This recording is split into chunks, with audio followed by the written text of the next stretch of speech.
Me. This is another beautiful Sunday afternoon, and we are live streaming, baby, right on YouTube, right on Facebook, man, and soon to come other places. So, Rob, man, how are you? How you doing, man? How was your week? You know what, Herbie, man? My week has been pretty good, bro. I can't complain, man. But first and foremost, more importantly, my friend, because it just occurred to me, I didn't say this to you. Happy Father's Day, man. Appreciate it, man. Happy Appreciate it, Father's Day to man. all the Appreciate it, fathers, all the man. homies. Yes, sir. Man, we actually, it was honestly though, I appreciate it, man, because us fathers out here, bro, like it's hard. We work hard. Um, we don't get the love that the mothers get at all. I like you don't even like I went to two separate places, bro. Ain't nobody say Happy Father's Day, dog. Ain't nothing, bro. Ain't no treats, dog. No nothing, bro. They don't ask you if you're a father, bro. It's cold, bro. So I appreciate you, dog. I appreciate you for giving that up to up, bro. So all the fathers out there, man, Happy Father's Day to all the homies that we know personally that you got kids and you and your kids' lives, bro. So Happy Father's Days to y'all, man. Like, do not let these women take this from us, bro. That's all we got. All we got is Father Day and socks, bro. That's it. And they And try ties. they try to take Father's Day from us Watson. and just leave us with socks, bro. We can't let that happen, bro. So, Rob, man. So, what's up, man? On today's episode, we got a loaded docket, man. We are talking about Antonio Brown. We are talking about football. We're gonna go ahead and react to a an interview that a former Dolphin player had. His name is Terron Armstead, and he just talked about the difficulties of playing football, the things that you got to go through, the things that you have to do to even get on the field. That is largely often not talked about enough. And then when it is talked about, we as people, we just like ignore it because we don't want to have anybody ruin our feel good about this game of football. And then we got our QB reveal, man. This week we're revealing the League of Extraordinary Middlemen, aka the best of the rest, man. So we got 5 QBs in that tier, man. But let's get right to it, man. Let's start with it, man. Antonio Brown, dog. Antonio Brown, bro. And we want full participation in the chat, bro. We want everybody to be part of this conversation. I don't know what to say. This is just embarrassing. This dude is officially a loser, bro. Like we had our jokes. We got our jokes off. We even had him as the number one wide receiver crash out of all time. He's slowly approaching the greatest crash out in the history of the NFL. But this shit is pathetic, bro. Like you got a warrant for attempted murder, dog. Attempted murder.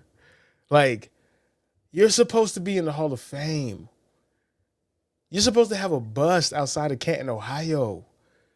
You were supposed to be a top 5 receiver of all time, the wide receiver of your generation. You wasted your talent like this for what?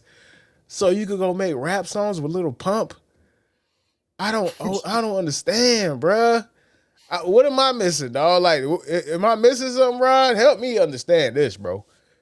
You know, the funny thing is, Herbie, when you told me that we were going to be talking about this, I had to do something that I hadn't done in a long time. And that was I had to go back and watch footage, watch highlights, watch clips of Antonio Brown in his prime, Herbie. And listen, you can make an easy argument that from 2010 to 2018, he's one of the all-time great receivers, dog. Like All this time man great. was literally like Herbie. It's very rare that you see a receiver who you could literally say he's always open. I mean, Ben Roethlisberger had a game where he threw the man caught 17 balls for over 200 yards, almost 300 yards.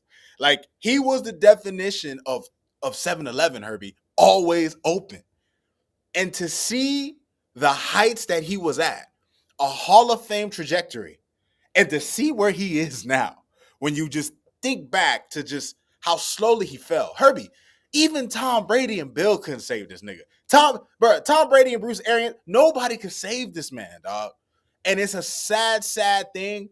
And I know we talk about CTE, and we're actually gonna get to talking about football players when it comes to injuries in their careers. But this is more than that to me. Like this is someone who Absolutely.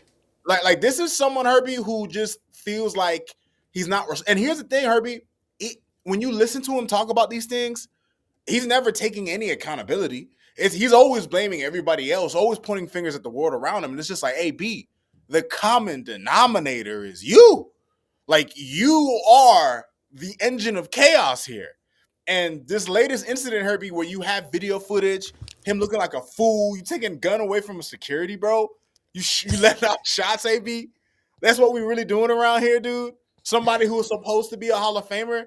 Imagine this, Herbie. This man had such a great career, and what he's gonna be remembered for, more than likely wouldn't even be his career. He's gonna be remembered for how awesome of a crash out he was, dog. And that's a damn shame.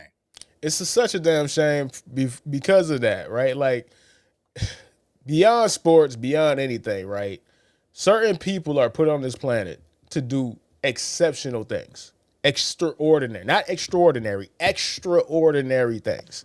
If you are given the talent, if you are blessed with the talent, you are supposed to maximize that to the best of your ability, because there's millions, if not billions of people who would want to be in your position. The point is to see the gifts that you were blessed with through, right?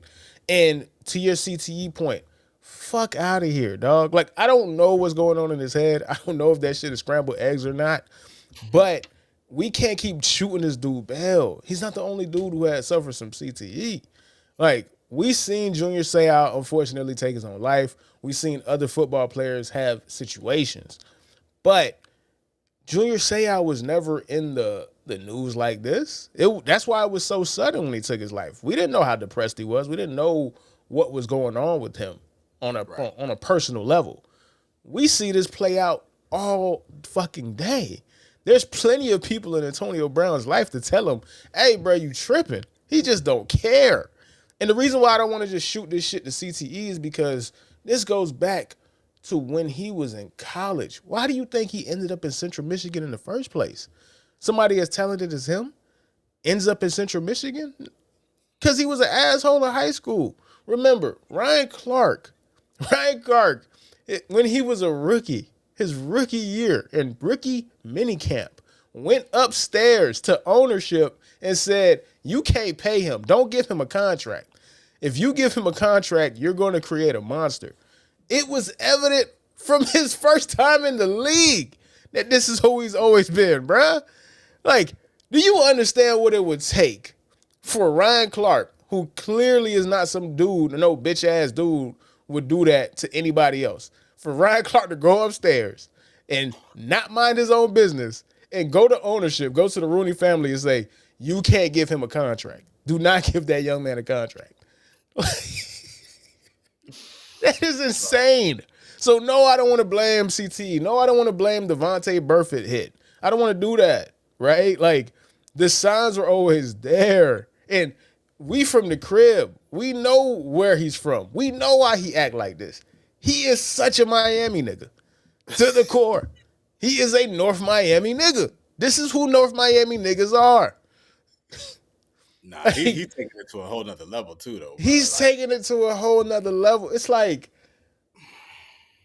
what a disaster, bro. Like, a legitimate disaster. Like, a legitimate disaster. And it breaks my heart because I love greatness.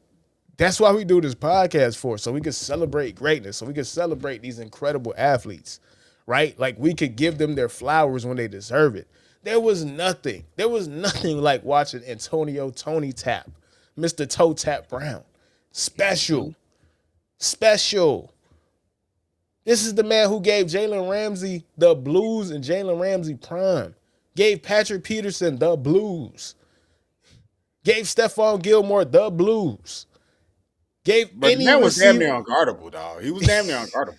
If like, you was a top cornerback, you got the blues from this dude, bro, because he was that fucking incredible. And I just, like, he's truly a throwback. We ain't seen somebody show his ass like this since the 80s, man.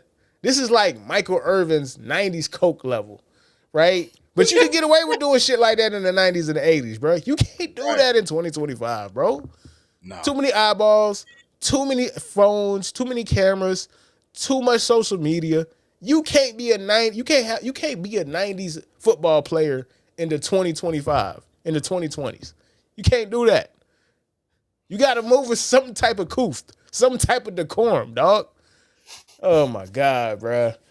Oh my God, bro. Any last words before we move on to the next topic, bro? If I had any last words for AB Herbie, it would be like I just hope that at some point he could turn this around. Like at some point, I mean, listen, Tigers often don't change their stripes if ever. But I would like to see him have his own redemption story, Herbie. Because sometimes people have incredibly crazy sagas in their life and then they end up turning it around. And you just hope that what I'm saying, he figures himself out, bro. Because the next time we hear about AB, it could be him being dead. Like, G shit. No, for sure, for Unfortunately. sure, for sure. It's Yep. like, listen, bro. If the people in his life can't get to him, like we have examples of this, right? Like Mike Tyson is the most famous example of an all-time great athlete who became an all-time great crash out. Now Yep. Mike Tyson is your favorite uncle, right? Like there is a avenue, there is a path to get to the other side. But you got to do what Mike Tyson did, which is to self-evaluate and want to make a change. Until you want to make a change as a person, there's nothing anybody else could do. Like, if this don't embarrass you, bro, what will, dog? What will? What will, man? What will? All right. Speaking of football players and the price of football, and what it can do to players and how it can affect people, man. We kind of late on this one, but it was a discussion. We were actually supposed to talk about it last week on last week's stream, but we wanted to talk about it because it is an important conversation, right? So this is in regards to Terron Armstead. He was on Nightcap with Shannon Sharp and Chad Ochocinco, and he was just talking about why he retired. You know what I'm saying? Shannon Sharp was like, "Hey, bro, O-line and getting money, and you could probably play a couple more years." And he was like, "Yeah, but I just don't want to do this no more, dog." Like what it takes for him to get on the field. I'm surprised he lasted as long as he did, Rod. I'm not No, gonna hold you, bro. no, Herbie, you speak facts, man. I think maybe the most, like, out of all the things that he was saying, what really hit me was when he talked about how he couldn't walk on his own power until Wednesday, Herbie. This It's man was nuts.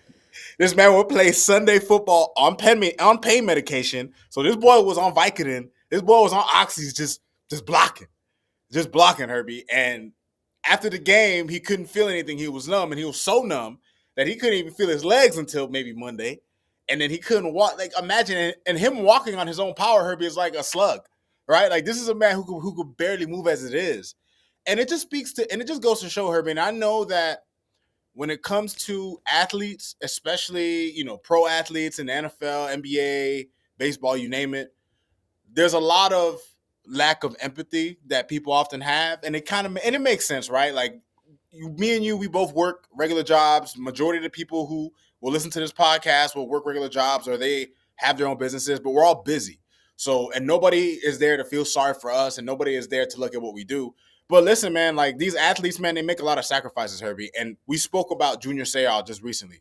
You can think back to certain athletes who, injuries have like, I mean, some of these old school football players, like, sometimes when I'm listening to Bob Greasy, Herbie, like, when he used to announce, I used to be like, damn, man, this nigga sound like he sound like an AI bot already, man. Like, he's just gone, And, all the hits these guys took, all the sacrifices they make, sometimes, like, Terron Armstead didn't have to do what he did, Herbie. He Yeah. could have just mailed it in. One of the most famous examples in football of someone who probably could have done more, but they didn't, was Jay Cutler in that NFC Championship game, when they had to sub in Caleb Haney for him, right? And people killed Jay Cutler because they were just like, "Oh man, Jay, you could have did something." And at the end of the day, Herbie, not every player is gonna give you 100%. And one of the But reasons why, even with that, it came to find out he had a sprained MCL, bro. Like that's a 6-week injury. right, right, people were pissed So about it, but he couldn't people really were do anything people about it. were pissed that he didn't take a fucking needle to a leg that he couldn't even stand on anymore at that point, right? Like that's why I say we treat these dudes, we treat these human beings it, like pieces on a chessboard, bro. Like toys, bro. Like we do treat them like that, right? Like, and a part of that is because it's the nature of football. You're in a jersey, you have a face mask, you have a helmet. There's something blocking your face. I don't see your eyes. I don't see your facial expressions. I don't see when you're grunting to the plane. I don't see when you're squinting in agony. I don't see when you're going to the back and you're biting on the towel as they're putting a fucking shot in your leg, just to numb the pain. You feel me? Just so you could play through it. And the only reason why you can play through it is because you can't feel it. Your body is in agonizing pain. You're blocking the pain receptors. That's all you're doing, right? Like, which is insane when you really, really think about it. So, yeah, dog. Like, I want more of this to get out there because we do as fans, as consumers, need to evolve when it comes to understanding what we're watching and understanding what these guys are going through, right? Like, we cannot be consumed or blinded by our jealousy because these dudes are millionaires. And the attitude can't be, well, shit, I be hurt when I go to work. The fuck I need to care about you for?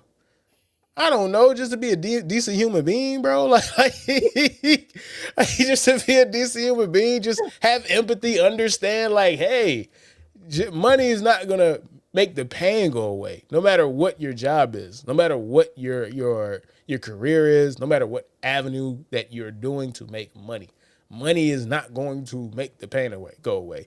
You might be able to afford a bigger house, more expensive cars, more lavish gifts, but we're still both hurting at the end of the day.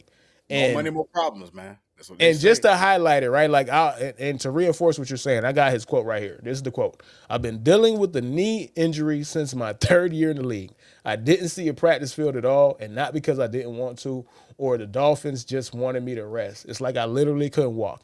After a game on Sunday, I wouldn't be able to walk on my own, under my own power, until Wednesday. Thursday even. So I was only able to play under pain meds. I couldn't put pressure on my knee. So it was like, I can't keep doing this to myself. That's funny. I'm sorry. I don't mean to laugh, bro. But that man was I can't keep doing this to myself. He was going through it, bro. Like, real talk. He was going through it. And that's just one story out of the 7,500 people that play in the NFL. Or however many people it is, right? That's just one story. That's one story that a lot of people can identify with. And you remember, offensive linemen don't come off the field, bro. Offensive linemen and quarterbacks, they play every snap on offense. They do not come off the field. So that is a man that was in a lot of pain playing 80 snaps a game, trying to fight through it. We can't lose sight of what these guys are doing, right? And remember, this is the safest it's ever been in the NFL. Right. Go look at, who is it? Go look at Brian Baldinger's hands. His finger is this way, dog. Like, when he put his hands up, the finger is like this. His finger is like this. His finger is doing a gang sign. Resting. It's doing a resting gang sign, dog. Go look at Jason Taylor's hands. His shit's crooked. Michael Strahan's, his shit's are crooked. Right? Like, these dudes have sacrificed their bodies, and they all say they'll do it over again. You know what I'm saying? Like, they all say they would do it over again, but we just have to be better as fans and just accept that, all right, these guys are gladiators. These guys are legitimately doing a car crash every single second, every single time. They're grown men going full speed at other grown men while being ridiculously athletic. We're talking about a dude who ran a 4.6 at the combine, or 4.7 at the combine, at 320 pounds, 6'5". Freaking comet, dude. And he had to go against a guy like Aaron Donald who was 280 and ran a 4.6. And these guys are colliding every single play. So yeah, man, it's rough. It's rough, dog. And you know what, Herbie? One last point to make too. That's part of the reason why, and this is just a quick point. This is part of the reason why that Tyreek quitting on the field was so insulting, Herbie. Because it's just like, you have one guy who literally has to be on drugs to play, and then you have another guy who is perfectly capable enough to play, who's supposed to be a leader, and when Waddle asks him, hey, bro, you gone? He's like, yep. Like, you know, and this is not to say that Tyreek in previous seasons for us hadn't made sacrifices. I'm sure he's played hurt. I know he's played hurt. But, like, to see a guy quit on the team and then you see a man who literally gave you literally everything he could, it just makes me look at Tyreek a little sideways, Herbie. That's all. Oh, that's going to be one you're not going to be able to get over. I already know. Yeah. I already know. All right, man. So we got a bunch of people in the chat, man. People in the chat, if you want to go ahead and leave a comment, bro. We love all of the... Shout out to the fathers, man. Happy Father's Day to everybody in the chat. You're from father, man. Shout out to you. Show love. Participate. We love reading the comments, man. So while we're here, I know people who have seen the thumbnail. There's people that we might not be familiar with the show. This is the PHIN Outta Water Football Podcast, and this is the QB Summer 2025, man. So we have done QB tiers for the past 3 weeks. We started with the bikini bottom tier, where that's who we feel are the worst quarterbacks in the league right now. Then we had the Jedi Apprentice tier. That are the guys that are young, who we want to see how they're going to develop going forward. We had the Glad You're Not Our QB tier, which is a tier that had a bunch of quality QBs, but it was something about them that make people want to say, I'm glad you're not our QB. Now, this week, this is the League of Extraordinary Middlemen tier, aka the best of the rest. The reason why we call them that is because these are the guys who can win a Super Bowl, but they need the right situation around them. The difference between them and last week's tier is while they might be flawed, they have high football character, and that's important. That's important, Rod. So, Rod, how do you feel about this tier? Well, I'll say this about this tier, Herbie. One of the treats to doing this quarterback summer, this like what we've been doing. One of the treats about this is that you get to kind of key in and watch guys that you don't normally get to see a lot of.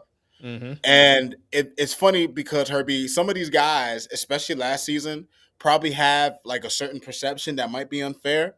And we're gonna get to those, right? We're gonna get to those, but all of these quarterbacks, Herbie, have something about them that will allow their teams to get to the next level, or at the very least, they are guys that their teams are extremely dependent on. And it was a treat to watch these guys, Herbie, because all these guys are talented. Some of these guys have been overlooked. Some of these guys, you didn't know what to expect from them. But I like this group, man. This is the League of Extraordinary Middlemen, Journeymen, the Men. And all right, man. So let's get right with it, man. We're gonna start with your guy, man. We're gonna go ahead and start with Mr. Jordan Love. Jordan Love. I like Jordan Love. I think Jordan Love is right here, right? So he is somebody who, in my opinion, has like a ridiculous amount of talent. Like a ridiculous amount of talent, man. So I know that you got it. I know that you went ahead and broke him down and studied him, man. So what you got to say about Jordan Love, Rob? Listen, man, when it comes to Jordan Love, Herbie, one of the things I really liked about him that I didn't know about him was how aggressive of a passer he was. Like, Jordan Love is not a captain checkdown kind of quarterback, right? And when you watch him on tape, Herbie, you see all his talent on the field. The way he just flicks the ball, Herbie, like his footwork doesn't even have to be all that, Herbie. He has so much arm talent that he can make a flick of the wrist go 50 yards downfield, and he makes it look easy. It's really crazy, dog. Like, it's legitimately crazy. Like, it's insane, man. And the thing is, Herbie, the thing that I found interesting when I was looking him up, and I would read comments in some of the videos, was like how like negative people were about the season he had last year, Herbie. And what I came to find out about Jordan Love was that he had a lot of things working against him last year, right? First and foremost, he got injured week 1, right? And he was battling injuries all season long. He had a knee injury early. And, that definitely hampered him in some ways, right? You look at the receivers, right? He had receiver injuries. The Packers themselves had an 8.3% drop rate, Herbie, which was 3rd in the league, right? So these boys was dropping balls, everything. Right? They was dropping balls. Dropping balls like it was going out of style. And then you look at the offensive line when they went up against some of the better, stiffer competition, right? One of the games that stuck out to me that I was looking at was the game against the Lions. And it was the later game in the season. And what stuck out to me was how often he didn't have time to do shit, right? And you look at the fact that you have the wide receivers working against you. You have your own injuries working against you. You have your offensive line working against you. And the thing that Jordan Love showed me, Herbie, was that even with everything going against him, the team can still stay afloat. There is something to be said about a quarterback that when everything is going wrong, things can still go good. Imagine this, Herbie. The Packers last season were battling in the toughest division in football. They made the playoffs, won 11 games, and they did not play anywhere near their best football. If you're a Packers fan, and the Packers fans know this, maybe the rest of the NFL doesn't know this, but let the Packers come into this season with a healthy Love, with a healthy group of receivers, with Matt LaFleur, who could be kind of maybe overrated as a play caller. There were some times, like there were certain. Hey, hold on now. He made Malik Willis serviceable, bro. You better watch your goddamn mouth. True. I won't go too far. One thing I will say though, Herbie, there was there was like more often, like I saw more often than I wanted to, like plays where there were like a lot of guys in one area. Like he did. There were times where Jordan Love had to kind of make chicken salad out of chicken shit, and he Yeah. was able to do that consistently. Now, look, he wasn't perfect, right? If there's any knocks that I have on Jordan Love, Herbie, one would be he probably would need, and I'm sure his injuries played a part in this, but he probably needs to get some more reps with the receivers, and so he could be more in rhythm with guys. Because there was a bunch of times where his ball placement was a little off. He'll throw behind somebody. He'll throw a little ahead. You know what I mean? But and in some cases he'd throw late, right? Like he would read the coverage a little late. He has the arm to get the ball there, which is important. The main thing though, Herbie, and this is why in our league of extraordinary middlemen, his character comparison is Dr. Jekyll and Mr. Hyde. The turnovers, man. This man is Brett Favre. Yeah, He's man. Brett Favrean. He definitely has a little too much chip on his dip at times. Like He's Brett that's Favre. that's the thing about these guys with these incredible arms, right? Like, and this is why Pat Mahomes is super special, because Pat Mahomes didn't turn the ball over with that arm out the gate. Like Josh Allen had to learn how to dial it back. Brett Favre never learned how to dial it back, right? Like he never learned. Aaron Rodgers didn't really have to learn. Want to know why? Because he was on the bench for 3 years, bro. So he learned in practice to dial it back. It is something intoxicating to say, I read it late. Man, I'm him though. I can still make it. No, you can't. These guys get paid too, bro. Like you guys get paid too. And I'll never forget the game that they had against the Lions, and Tom Brady was covering the game, and I think he threw that pick in the end zone, or like threw the pick in the red zone, and you could hear the agony in Tom Brady's voice. Like Tom despises stupid quarterback play. Like it makes him audibly ill, right? But the guy's still young, bro. Like he's still a young player. Like he was in the draft with Tua, Joe Burrow, Justin Herbert, and Jalen Hurts. Ironically, this is going to go down as an all-time great draft. Like all jokes aside, but those guys got to play, right? Like this is basically a very young dude. This is essentially his third year starting, and he's already missed time. So I listen. The future is bright. The only reason why he's not in the next tier, which is the franchise guys tier, which we're going to debut next week, is because he's inexperienced, because he got a little too much chip on his dip. But the talent is overwhelming. Like he is what a modern high-end talent quarterback is supposed to look and play like. It is intoxicating. Like it blows out of his hand when he throws that ball. Like it explodes. Like there's very few. A lot of people could throw far. A lot of people could throw with velocity. But does the ball look like it got shot out of a cannon when you throw it? That's the rare. The man That's had the top throw, of the line. The man had to throw against the Rams, Herbie. It was a deep pass. Maybe it was a good 50 yards downfield to Jalen Reed, bro. And it just the way, just how fast it got there and the distance he covered to split in between three defenders way downfield on the money. Like, and then there were a number of times, Herbie, what impressed me with him too, his ability to throw on the move. Like, man, that man could throw on the move, throw across his body like it ain't shit. That's probably why he throws some picks too, because he's that, he's that daring. But the one thing I'll say, Herbie, a lot of people said he had a down year, and I can see why they felt that way. But I actually came away watching some of his tape thinking that when you put in context involved, you factor in the injuries, you factor in the injuries. He had injuries at receiver, offensive line play, sometimes the scheme and play calling. He overcame a lot, bro. And they still won 11 games. And if there's any threat to the Lions to win this division, it's guaranteed the Packers. Absolutely. Absolutely, man. All right, so let's move on to the next guy in this tier, man. And I'm super excited to talk about this guy. I feel like me and people who watch film are the only people that actually realize how good this particular player is, bro.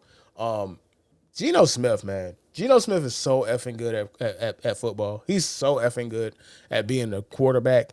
And he suffers from this reluctance to let the past die. I cannot believe I just quoted the movie I hate the most, which is The Last Jedi. But it is perfect for this situation. People do not want to let go of Geno Smith getting his fucking head knocked off in New York. They just think he's that guy. The minute he got to the Seahawks, he has been arguably a top 10 quarterback. You don't want to put that label on him because you have this preconceived notion of who he is. But all of the stats say this guy is a top 10 quarterback, production wise. Now, if you want to argue, overall talent, whatever, high end talent, ceiling, whatever, but I'm talking about production. I'm talking about what you're doing on the football field. If you give him protection, he destroys you. He dices you up. He picks you apart.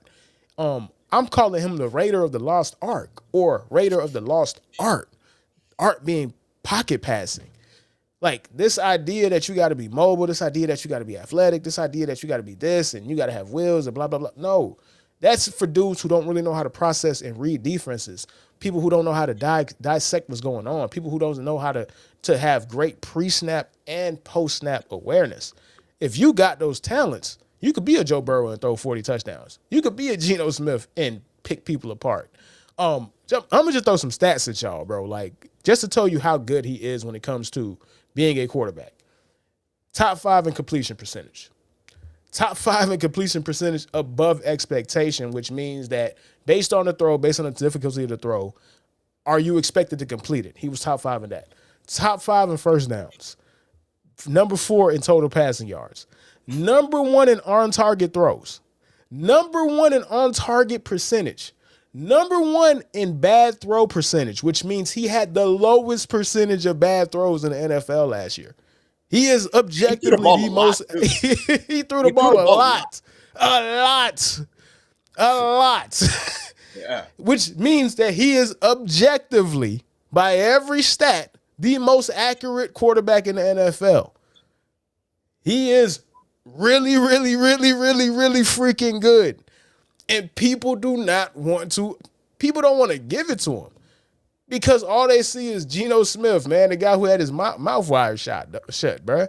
Like, they don't understand how good this guy is, bro. Like, even with the Seahawks, like, football fans are so spoiled. If you are not one of the 3 best guys, we think you're trash. If you're not, a top, like, it's crazy. The fact that Seahawks fans were kind of fed up with, what?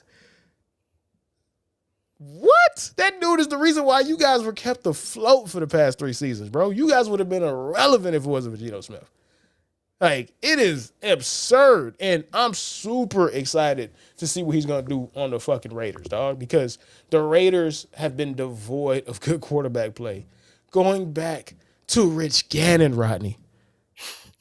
That's crazy. Going back to Rich Gannon. You can say Derek Carr. If you want to throw Derek Carr in, fine. But like quality high-end quarterback play, you would have to go back to Rich Gannon for it, dog.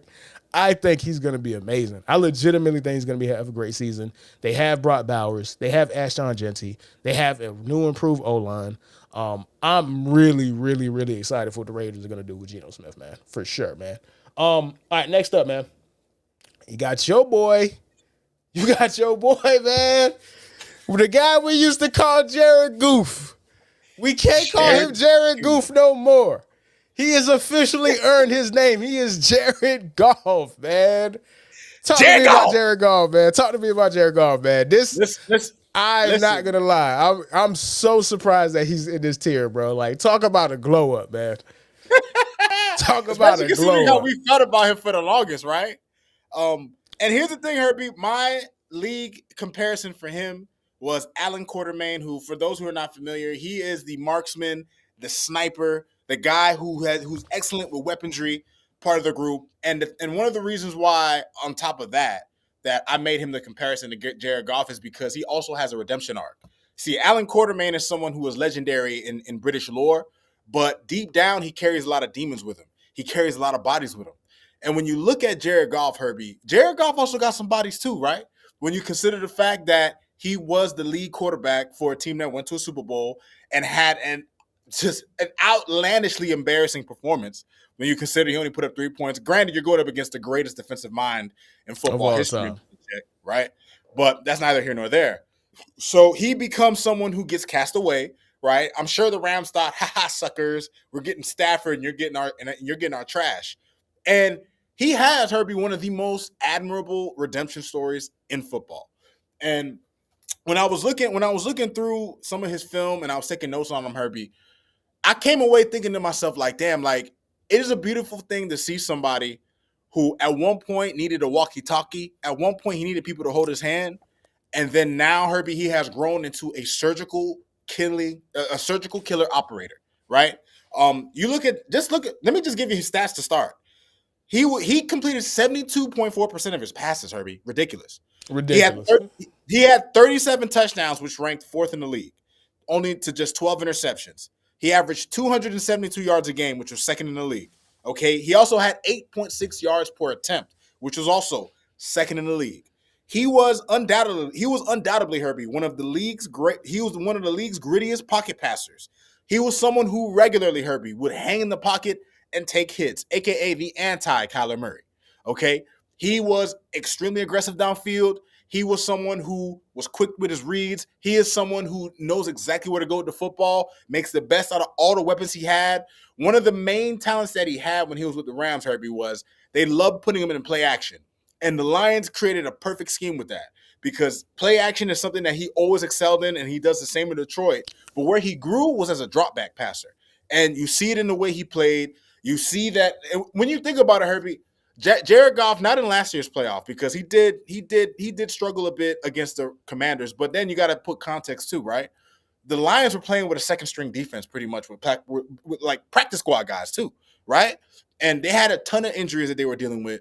And when you're in a situation where you have to make up for what someone else is not doing, it's gonna put you behind the eight ball. You're gonna get yourself in a bit of a shootout. And Jaden Daniels proved last season he may be the chosen one for the Commanders.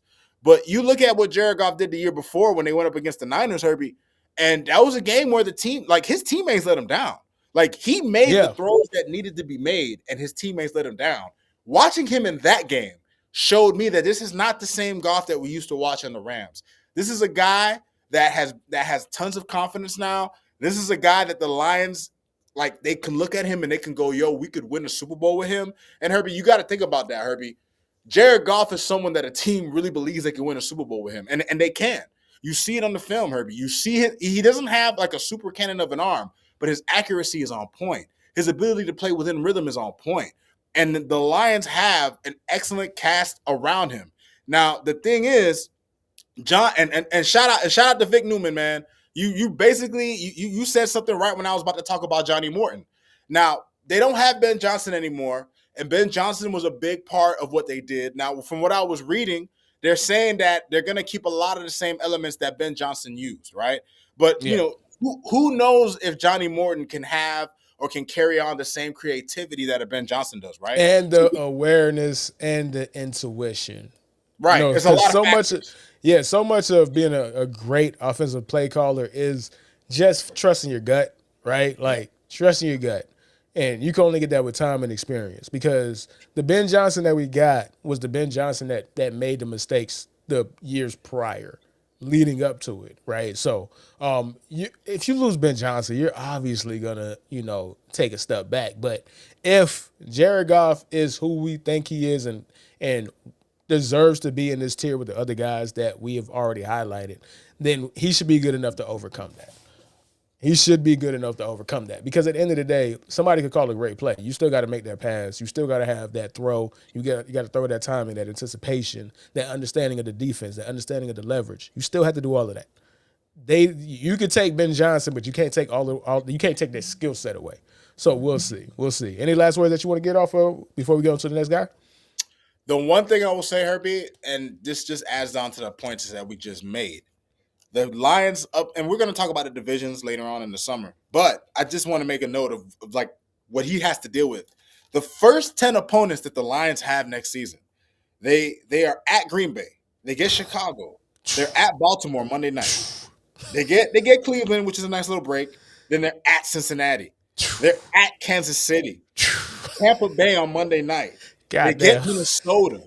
And then they're at the Commanders. Herbie, the first 10 games that the Lions have is going to be a gauntlet.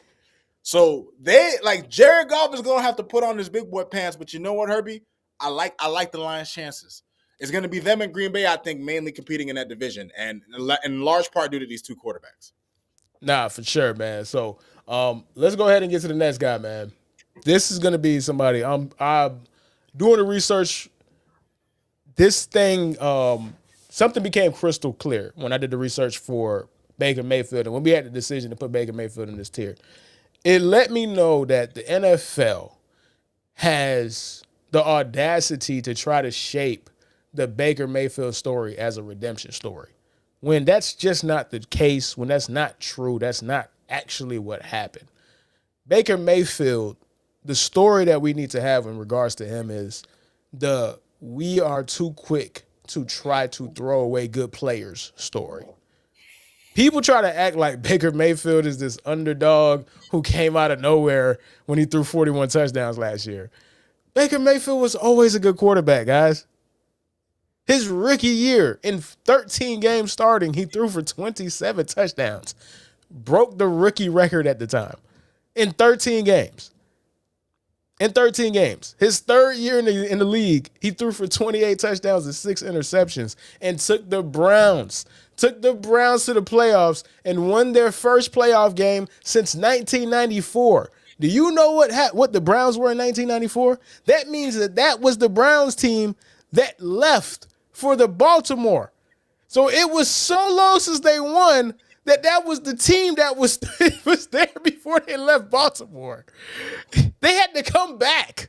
The Browns had to come back. It was that long ago since they won a playoff game.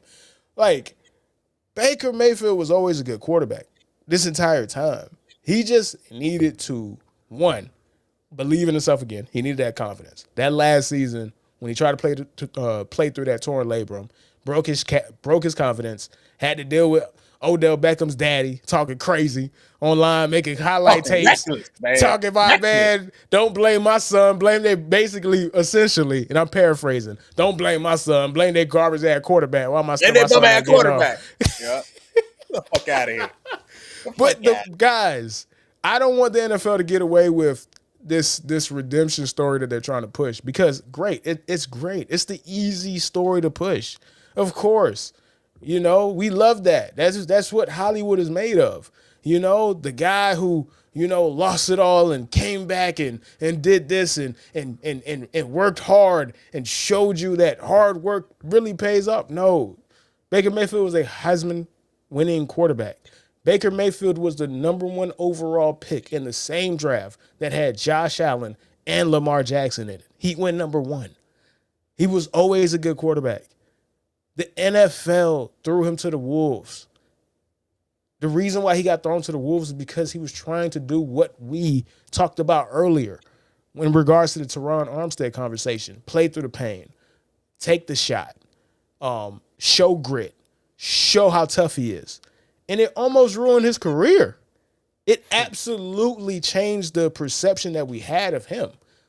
It made us think he was a bum this entire time. When he never was. He was always a good quarterback. Bad quarterbacks don't throw 41 touchdowns in a season.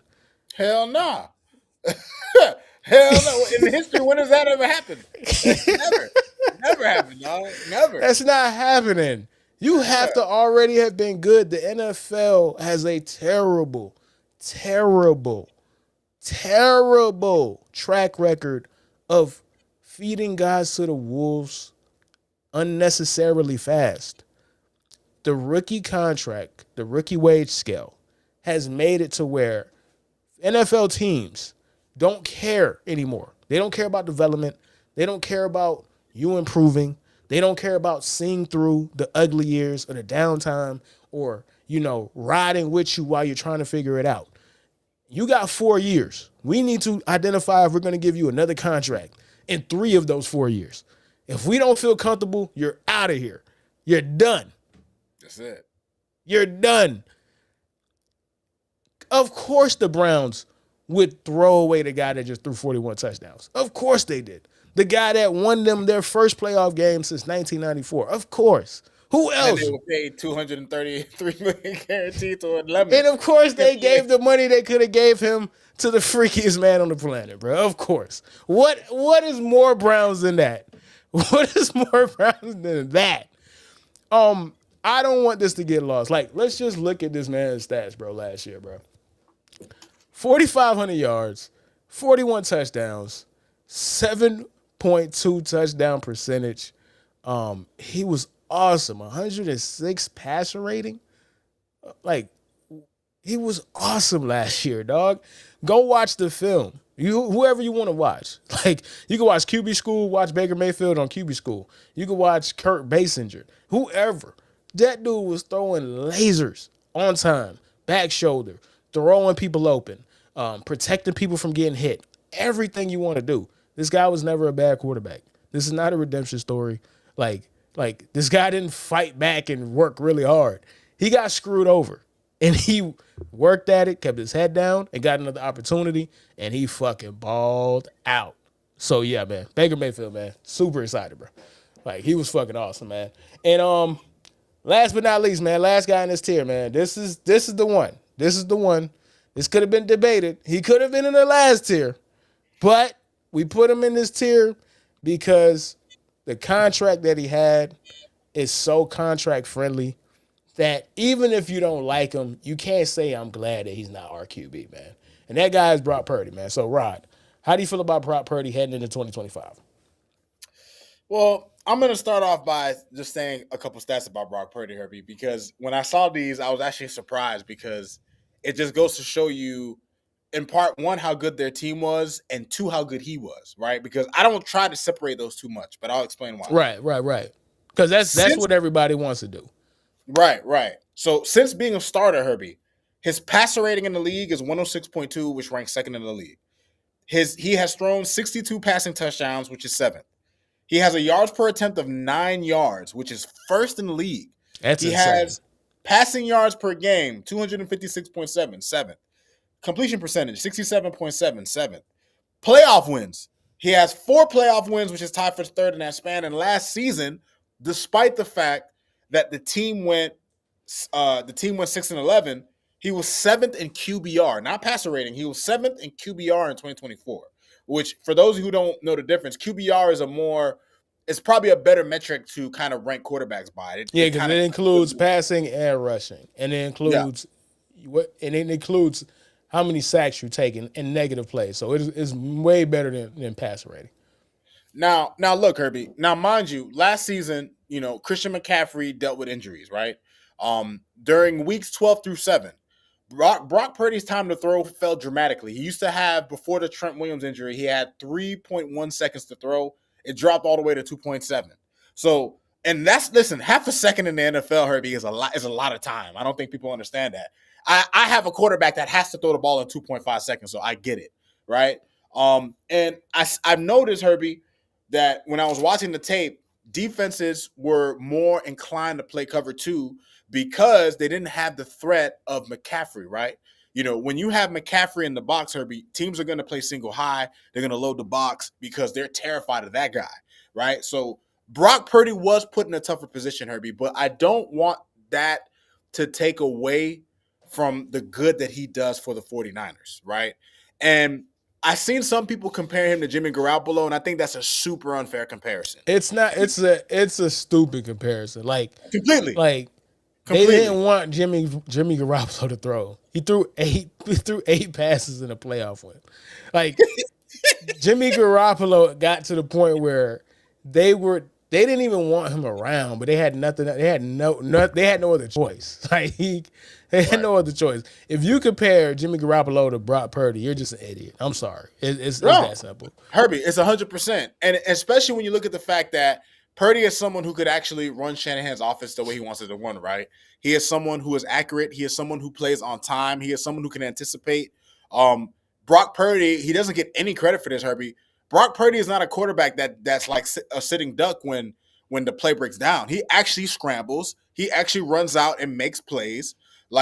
Brock Purdy is and you have to also imagine too, Herbie, he was missing Brandon Ayuk. He was missing Deebo Samuel for points of the year. And Deebo wasn't even the same when he got back. He was missing Christian McCaffrey. He missed his left tackle. I understand that people have a tendency to say, oh, when he didn't have all his weapons, he wouldn't be good. But Herbie, how many quarterbacks in the league are you going to take away all their weapons and they're not going to be good? Let me give you another example. Joe Burrow and the Bengals were a team that was not good last year, right? Like they were a team that struggled mightily all season, but Joe Burrow at least had his receivers. He had Jamar Chase. He had T. Higgins for much of the season, and the Bengals had the 25th ranked defense. But when you look at the 49ers, their defense was ranked like bottom 3. So Brock Purdy was working with a bottom 3 defense, and he was without basically all his weapons except for fucking Jennings and Kittle.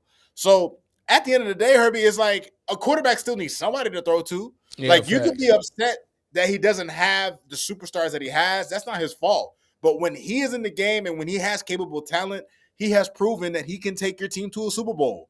The man went to 2 conference championships in back-to-back years. Like, I think people forget that sometimes, like, yeah, okay, you can play with a lot of talent, but how many quarterbacks have played with talent, Herbie, and they don't get past the first round? We've seen this time and time again. Not to throw your boy under the bus, Herbie, but the Cowboys have had some talented Throw teams. him under the bus, man. Throw him under the bus and drive over it. What do you mean not to throw him under the bus? Like Dak Prescott has played with some talented teams, and they've struggled in the playoffs. And he's not alone. You can make the argument. You can make the argument that Dak Prescott has played with all at one time more talent. If we're including offensive line, D line, back end play, running back, and wide receiver, you can make the argument Dak has played with more talent than Brock Purdy easily. Like there was at a time when Dak Prescott had 3 Hall of Fame linemen on the O line at the same time. Like at the same time, Tyron Smith, Zach Martin, and then the guard, I can't remember his name, all going to the Hall of Fame at the same time. Prime All-Pro Ezekiel Elliott, fucking Dez Bryant, part of Dez Bryant, and then CeeDee Lamb, of course. And what Dak do? Fucking throw an egg in the fucking playoffs, man. Lay an egg several times. Which is my point. People always say that he has all the talent, and you know what? That was the kind of the argument people had, including myself, against Jalen Hurts. But you know what, Herbie? There's something to be said about the guy who makes the plays. There's something to be said about the guy who makes the throws. Like we can't always, and your boy and Vic in the chat, he said it right now. My man said he'll take Purdy over Dak right now. This ain't working, but we gonna do it. I don't know if you can hear it, but fine. Those are the air horns, dog. Listen. I'm taking my damn self. Yes, I would absolutely take Brock Purdy over Dak Prescott too. That's why Dak was in the last tier and Brock Purdy is in this tier because we both feel that way. Like one thing about Brock Purdy, bro, he got heart. Like all of these guys in this tier that we're talking about right now, the reason why what separated them from the guys in the last tier. And if people who didn't watch that video, the people in the last tier were Kyler Murray, Dak Prescott, Tua, Trevor Lawrence, Sam Darnold, and Justin Herbert. I like the football character of everybody in this tier more than a lot of those dudes in that previous tier. Even if they're more talented. Justin Herbert is significantly more talented than Brock Purdy. Dak Prescott is more talented than Brock Purdy. I would take Brock Purdy over both of them dudes just because I trust his football character. Like, Justin Herbert is going to throw 4 interceptions in a playoff game, bro, because the lights got too fucking bright. Shout out the trees. All right, trees, that's nasty. Like, that man's repping your alma mater, dog. Like, that's nasty, Trez. Like, that's nasty work, dog. You gotta, if you a Mississippi State fan, you gotta ride with Dak, man. Come on, that's nasty, dog. That's nasty, dog. Nasty work. You supposed to ride that thing till the wheels fall off, man. All right, man. So that is the tier, man. Let's recap, man. We got Justin Herbert. Sorry. I apologize, man. Just to recap the tier, man. We got Jordan Love, Geno Smith, Jared Goff, Baker Mayfield, and Brock Purdy in the League of Extraordinary Middlemen, a.k.a. the best of the rest tier. Oh, I almost forgot his comparison, Herbie, because, you know. Yeah. What's his comparison? His comparison is the Invisible Man, right? And the reason why I gave him that comparison is because the way people who perceive football, really a lot of casual fans, they perceive Brock Purdy as like oh, he's only good because of what he has around him. But the reality is that he is part of what makes them work too. Yes, you could probably fit some other guys in there, but it would have to be guys who you would consider better than him. who are already good. So, when you look at it that way, Herbie, he may be the invisible man, but because of that, he's also part of the reason why they have a well-oiled machine when everything is working, right? And we're going to see a lot about him this season. We're going to see a lot about Brock Purdy because the 49ers had a lot of personnel changes. They lost some guys. They gained some guys. We're going to see a lot about the $1 million man, Herbie. $100 million man. And we'll leave with this. Regardless of what you say about Brock Purdy saved the 49ers from the colossal mistake that was Trey Lance. 100%. He saved their ass. Like, he saved their asses, man. So, yeah, man, all in all, man, great tier, man. Next week, we are getting into the top 8, and we're going to rank them. This is going to be the first time that we're ranking the guys. This is the top 8. If you're familiar with the tier so far, you should have an idea who is in the top 8. So we're going to go ahead through 8 through 6 next week. That is the franchise guy tiers.